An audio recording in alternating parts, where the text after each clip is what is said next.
आज मैंने जितेंद्र चौधरी का स्टेटमेंट देखा है। उसने कहा है कि ग्रेटर तिपरा लैंड तिपरासा को कभी नहीं मिलेगा। मैं कम्युनिस्ट को एक बात बोलना चाहता हूँ। आपने हमें क्या दिया? 10 साल निपेन चक्रवर्ती का राज, उसके बाद 25 साल मानिक बाबू का राज।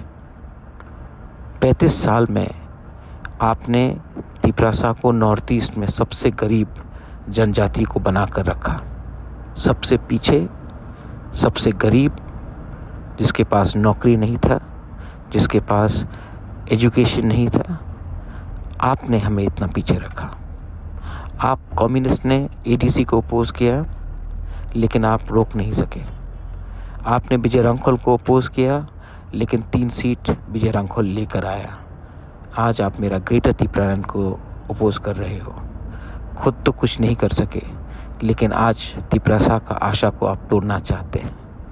लेकिन मैं आपको एक बात बोलना चाहता हूँ, मेरी ज़िंदगी में मुझे तिपरालैंड मिले या ना मिले, एक ना एक दिन तो तिपरालैंड तिपरासा को मिलेगा, और मैं उस दिन का इंतज़ार करूँगा।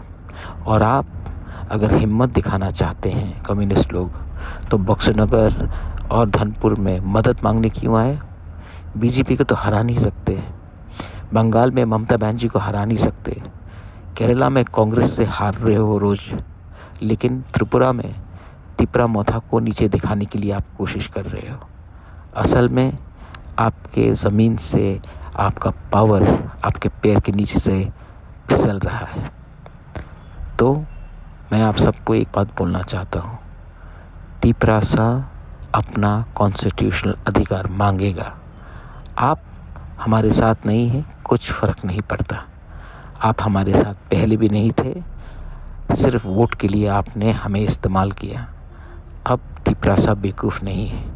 अब तिपरासा अपना बच्चा का भविष्य के लिए फ़ाइट करेगा, और उसी को वोट करेगा जो तिपरासा का अधिकार के बारे में बात करे।